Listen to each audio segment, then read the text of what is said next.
Era un tiempo de gran confusión en Israel. El reino se había dividido en dos después de la muerte del rey Salomón. El pueblo se había alejado de Dios. Adoraban a Baal, un dios falso de los cananeos, y los profetas verdaderos eran perseguidos y eliminados por Jezabel. Mientras tanto, Dios levantó a Elías, un profeta valiente que confrontaba al rey, pero Elías necesitaba un sucesor para continuar la lucha contra la idolatría. En medio de esta oscuridad, en un pequeño pueblo llamado Abel Mehola, en el valle del Jordán, nació Eliseo. No se sabe mucho de su nacimiento exacto, pero Dios lo había elegido desde antes para un propósito claro: ser el próximo profeta, guiado por Elías, para traer milagros, juicios y esperanza al pueblo.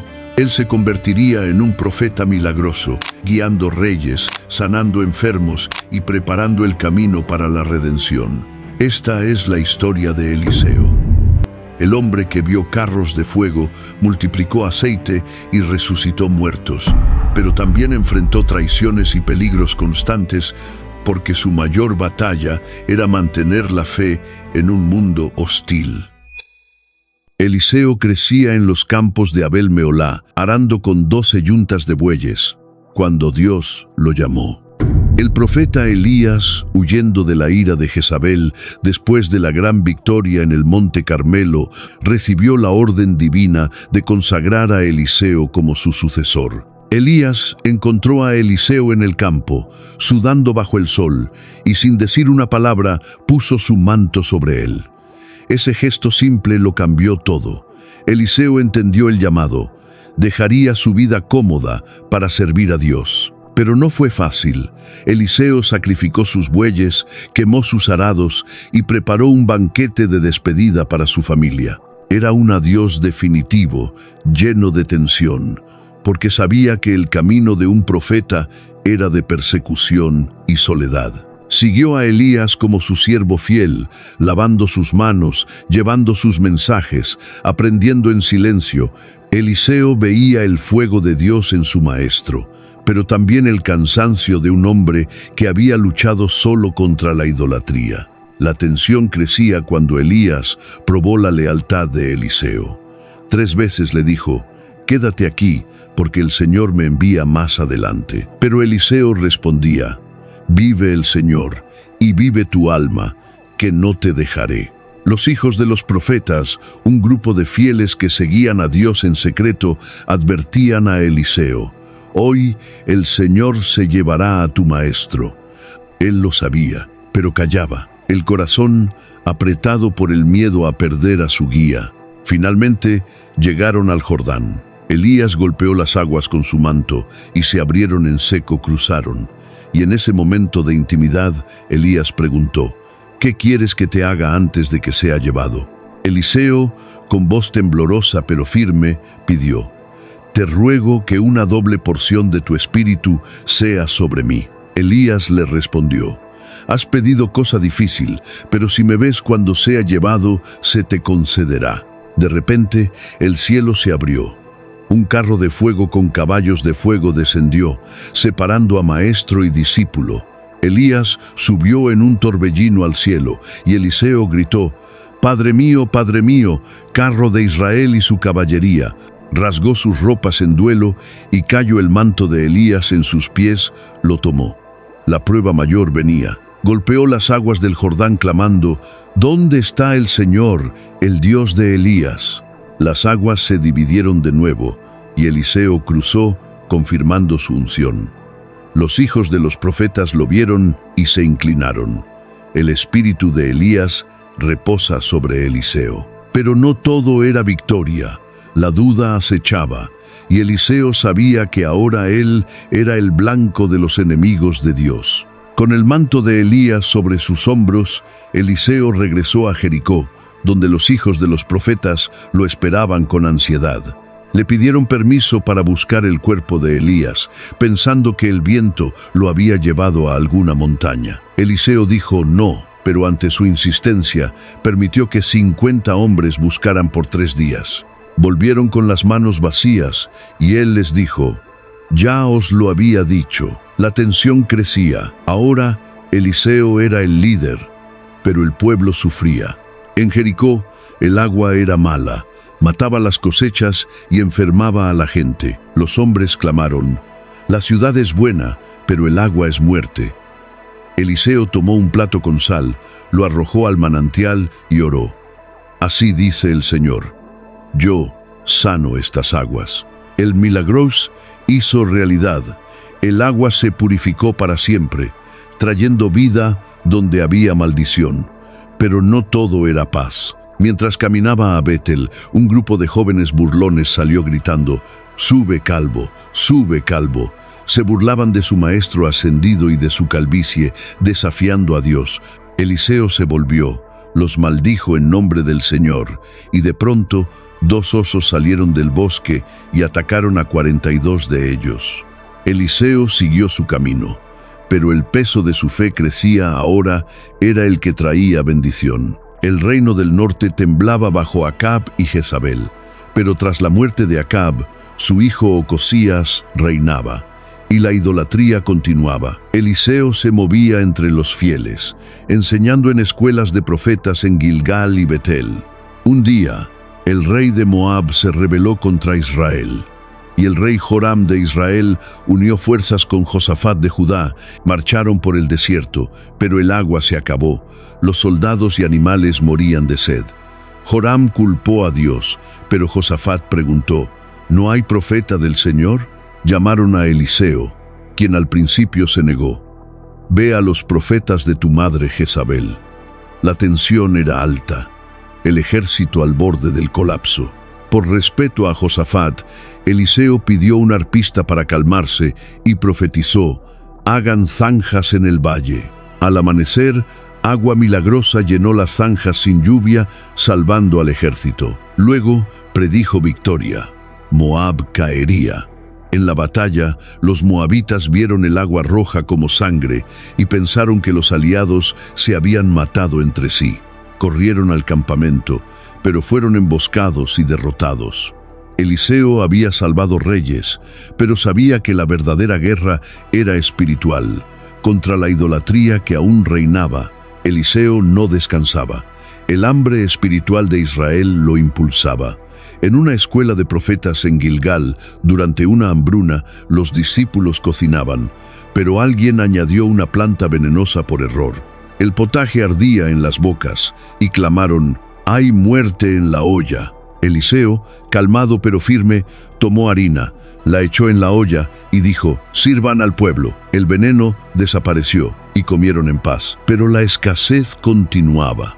Un hombre trajo 20 panes. Eliseo ordenó: «Dáselo a los 100 hombres». Su siervo dudó: «¿Cómo alcanzará?». Eliseo respondió: «Así dice el Señor, comerán y sobrará». Y así fue, multiplicando el pan. Pero en ese momento era supervivencia pura contra el hambre. La fama de Eliseo crecía, atrayendo a los necesitados. Una viuda de un profeta fallecido llegó desesperada. Sus hijos serían vendidos como esclavos por deudas. Eliseo preguntó: «¿Qué tienes en casa?». Ella respondió: «Nada, solo una vasija de aceite».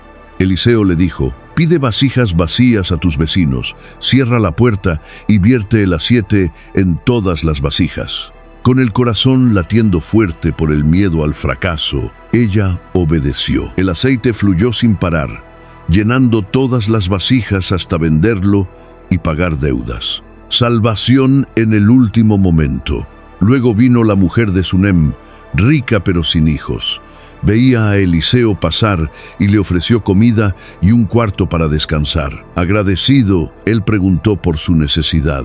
Gehazi, su siervo, dijo: «No tiene hijo y su marido es viejo». Eliseo profetizó: «El próximo año tendrás un hijo en tus brazos». Ella tembló: «No me engañes, hombre de Dios».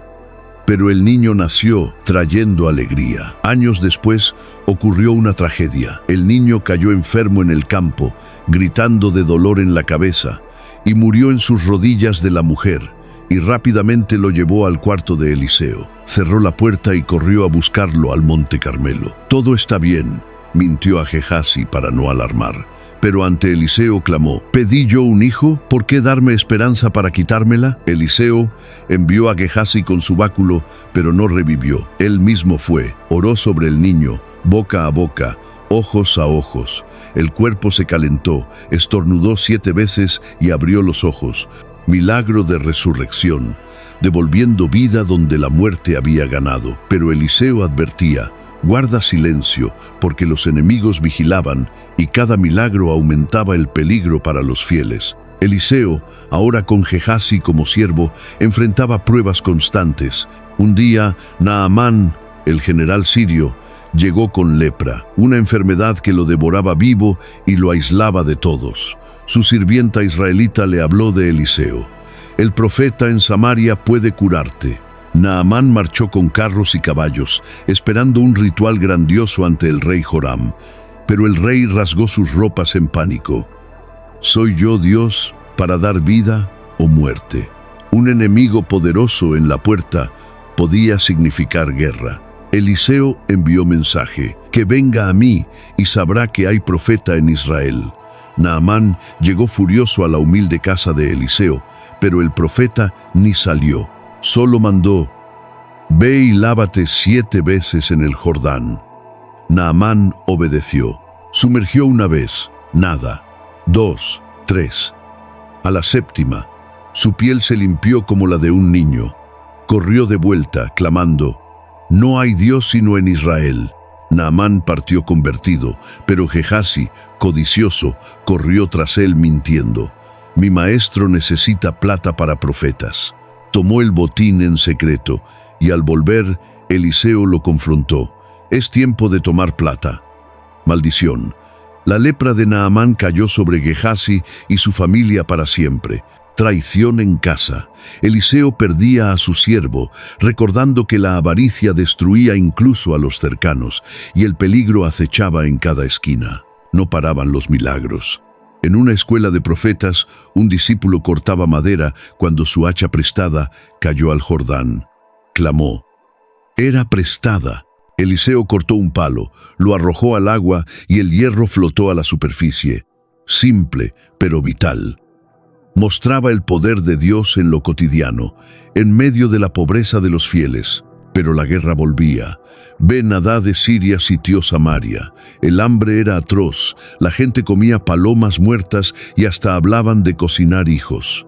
El rey Joram culpó a Eliseo: esto viene de Dios, lo eliminaré.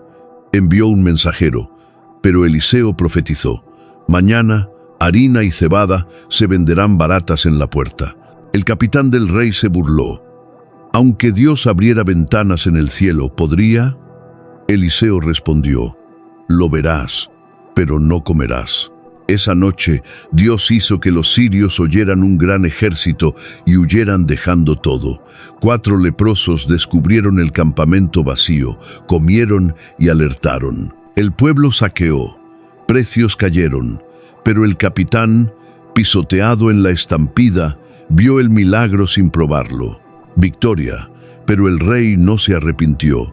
La idolatría persistía, y Eliseo sabía que juicios mayores venían. La idolatría en Israel no cedía. Jezabel aún vivía, y sus hijos reinaban con maldad. Dios habló a Eliseo: ve a Damasco y unge a Hazael como rey de Siria, a Jehú como rey de Israel, y anuncia que ellos traerán juicio. Eliseo partió en secreto, el corazón pesado por lo que vendría, sangre y cambio. En Damasco, Ben-Hadad yacía enfermo. Hazael, su siervo, preguntó: ¿vivirá mi señor? Eliseo miró fijo y lloró: vivirá, pero tú lo matarás y serás rey, trayendo fuego y espada sobre Israel. Hazael fingió horror: ¿soy yo un perro para hacer eso? Pero al día siguiente ahogó a Ben-Hadad con un paño mojado y tomó el trono. Eliseo volvió, sabiendo que el juicio caía, pero el peligro para él crecía. Ahora era el mensajero de la ira divina. De vuelta en Israel, el rey Joram y su sobrino Ocosías de Judá luchaban contra Hazael en Ramot de Galaad. Joram resultó herido, y Eliseo envió a un joven profeta a ungir a Jehú, un capitán feroz. El profeta derramó aceite sobre Jehú. Así dice el Señor: te unjo rey para destruir la casa de Acab. Jehú, con ojos ardiendo, reunió a sus hombres y cabalgó a Jezreel, donde Joram convalecía. Los centinelas gritaron: «¡Viene uno como loco!». Joram salió en su carro. «¿Vienes en paz?». Jehú respondió: «¿Qué paz con las idolatrías de tu madre Jezabel?». Flechas volaron, Joram cayó muerto, y su sangre salpicando el campo de Nabot, cumpliendo la profecía de Elías. Jezabel desde la ventana gritó: «¡Traidor!». Jehú ordenó: «Arrójenla». Eunucos la lanzaron y perros devoraron su cuerpo, dejando solo cráneo, pies y manos. Jehú masacró a los 70 hijos de Acab y a los profetas de Baal, limpiando el templo con sangre. Victoria sangrienta, pero Eliseo veía el costo. Jehú era instrumento de Dios, yet su corazón se endurecería después. Los años pasaban. Eliseo, ya viejo y enfermo, yacía en su lecho.